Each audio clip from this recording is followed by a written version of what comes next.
오늘의 얘기는 제가 도둑이 아닌데 도둑으로 이렇게 자청했던 일에 대해서 말씀드릴까 합니다. 제가 정정은 우리 사부님, 자, 이분이십니다. 네. 우리 정정은 스승님을 모시고 난초를 배울 때의 일입니다.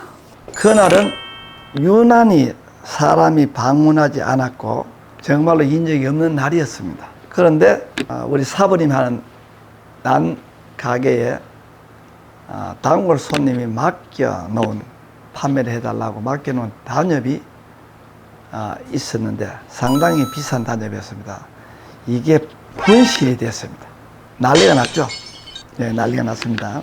왔는 사람들이 별로 없어요. CCTV도 없었고. 그래서 대책회의가 열렸는데 커피숍에 가서 이제 회의를 하는데, 야, 이거 뭐 난초는 잃어버렸고 지금 뭐 체면이 말이 아니고, 그리고 왔는 사람도 없고 이거 어떻게 해야 되냐라고 해서, 그걸 제가 생각을 하다가 제가 뭐 범인으로 자수를 하겠습니다라고 했습니다.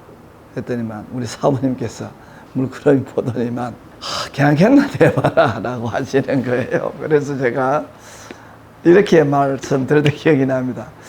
아니 그 지금 누군가는 책임을 져야 되는데 그 사부님이 책임을 지게 되면 저는 도둑놈한테 기술 배우러 왔는 사람밖에 안 되기 때문에 내 미래가 어떻게 되겠습니까? 내가 범인이라고 내가 자백을 하고 고백을 하고 그리고 수습은 또 돈을 내주면 되니까 해서 하면 안 되겠습니까? 라고 해서, 돈은 뭐 우리 또 사부님께서 또 잘 사시는 또 분이시니까 이렇게 해서 우리 그 다방에서 제가 범인으로 이렇게 자청했던 기억이 납니다. 사실 그 어린 나이 때, 그때 나이가 제가 얼마였나 하면요, 27살 때쯤이었습니다. 그때 참 기술을 배우러 가서 돌 빠는 것만 하고 청소만 하고 이것저것, 그게 돌이켜보면 제일 큰 기술인데, 제가 또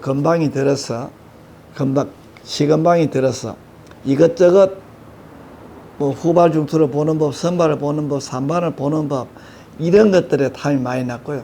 사실은 그건 기술은 기술이지만 제일 큰 기술은 돌을 세척하고 청소를 하고 난초 교감하고 기본이 제일 큰 기술입니다. 제가 대한민국 명장이 되고 보니, 그래서 가서 배운 건 없는데 도둑으로 이렇게 되고 나니 참 집에 돌아가는 길이 참 서글펐습니다.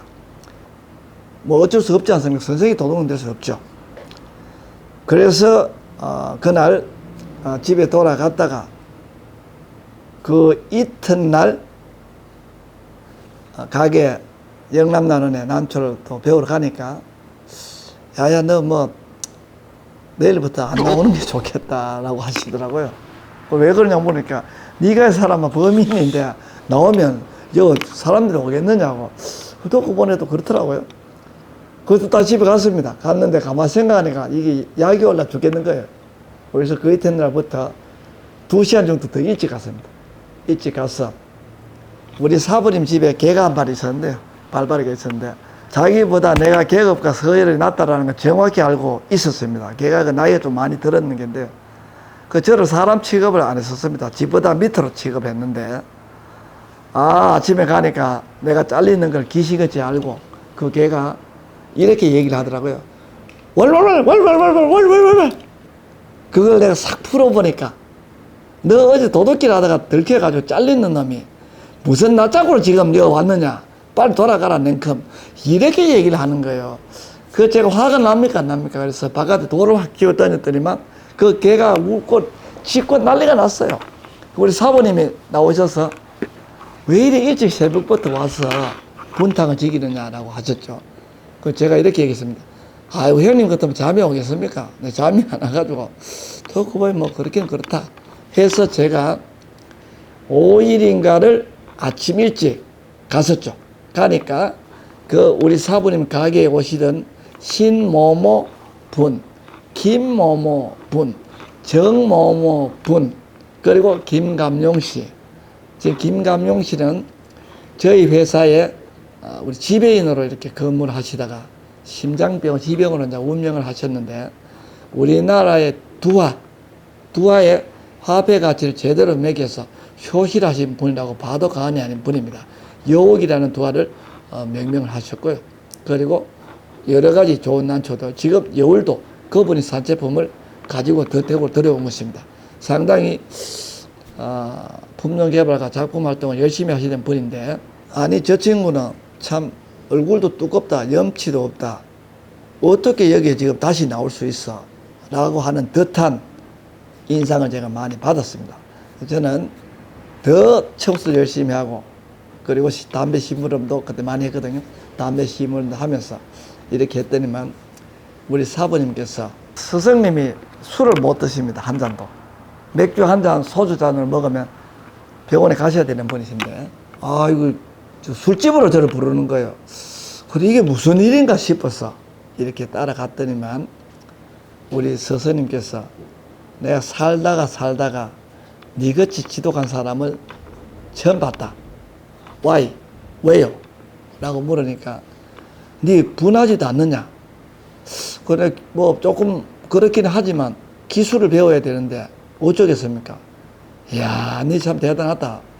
라고 하면서 우리 스승님께서 맥주를 한 잔 마시는 걸 제가 처음 봤습니다. 한 잔을 쭉 마시면서 노래를 한 곡을 불렀습니다. 1058. 깜짝 놀라서 제가 번호를 아직도 기억하고 있습니다.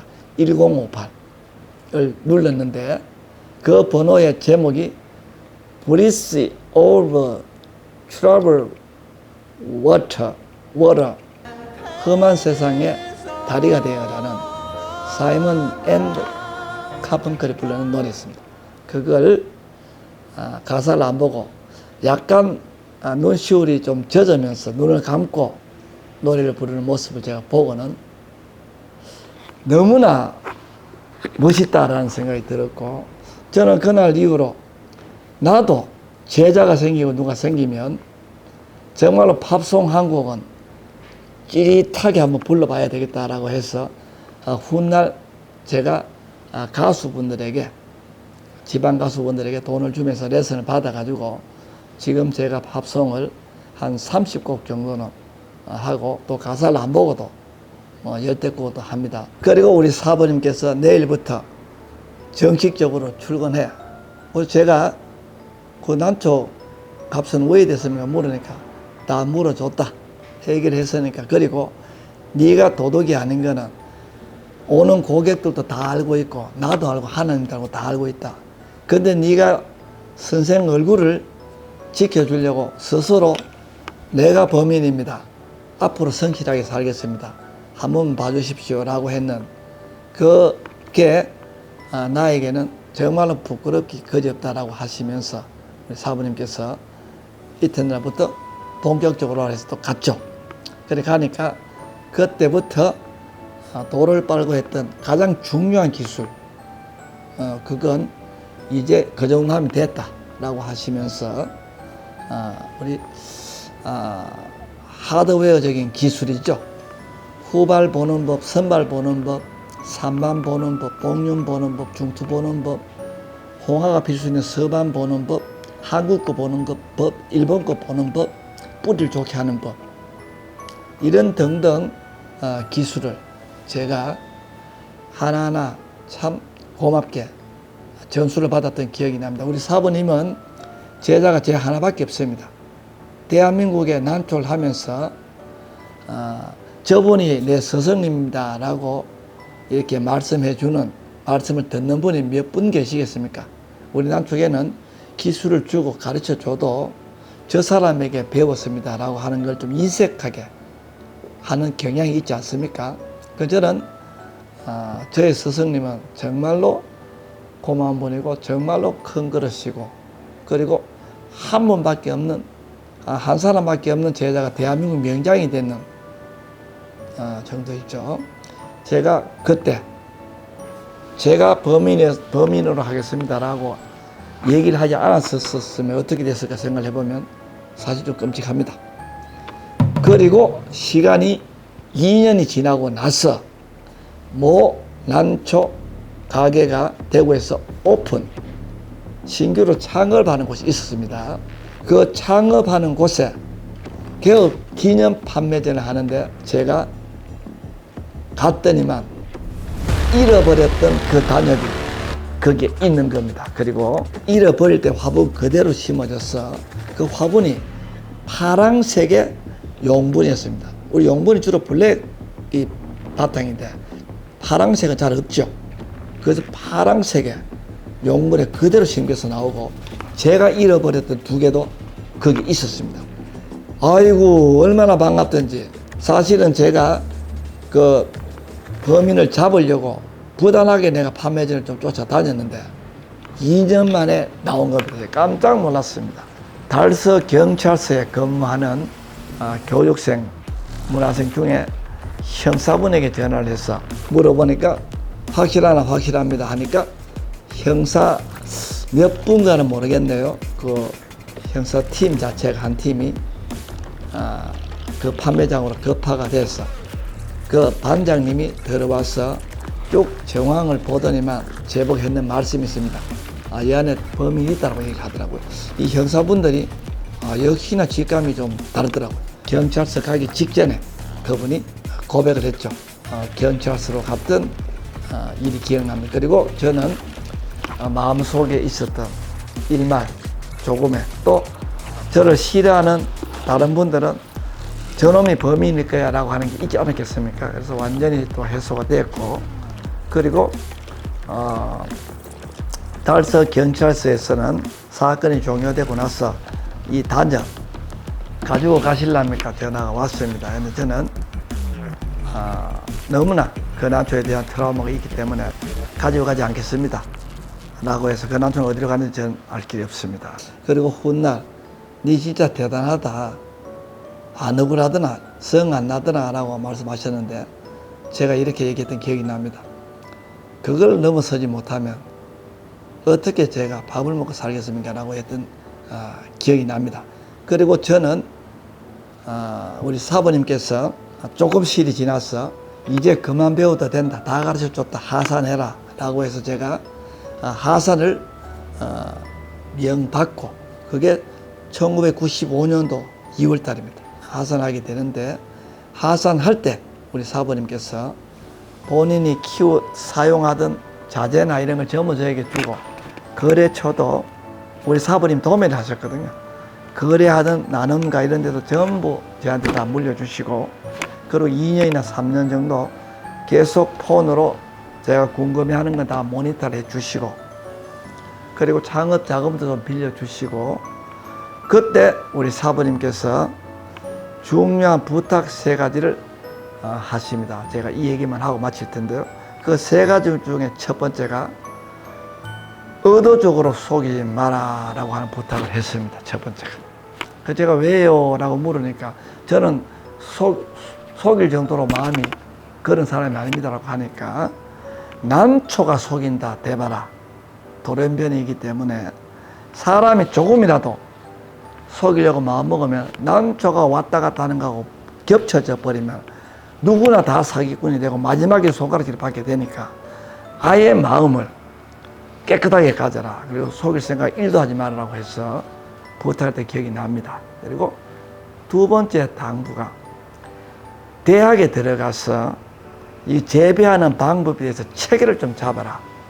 일본은 체계가 잡혀있는데 우리는 무주공산이다.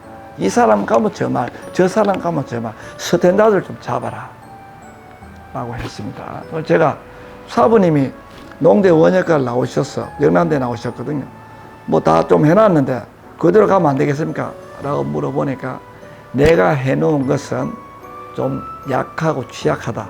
네가 더 높게 석박사까지 해서 체계를 좀 잡아라. 너는 총기가 있으니까 얼마든지 가능할 거야 라고 이렇게 당부를 했던 기억이 납니다. 그리고 3번째, 난초에서 1인자가 되라 라고 또 하셨죠. 제가 1인자는 어렵지 않습니까? 라고 물으니까 열심히 하면 가능하다 라고 하셨고요. 그 다음에 1인자가 되면 뭘 하죠? 물으니까 1인자가 되면 나쁜 짓을 일삼아서 난계를 오염시키고 있는 사람들과 대항하는 체계를 갖추고 난계를 지켜내는 일을 해야 된다. 그건 기술적으로 1인자라고 하는 칭호를 받지 못하면 힘든 일이니까 반드시 1인자가 되라라고 하는 당부를 제가 받았던 기억이 납니다. 그리고 시간이 지나서 대구에서 저는 대구도 크지 않습니까? 대구에서 1인자가 되기 위해서 정말 노력을 많이 했습니다. 그 대구에서 기술로 누구나가 다가 그래도 이대바리가 최고다 라는 평가를 결국은 제가 받아냈죠. 여러분 어떠셨나요? 여러분들은 제가 범인입니다 라고 할 결장이 있으신가요?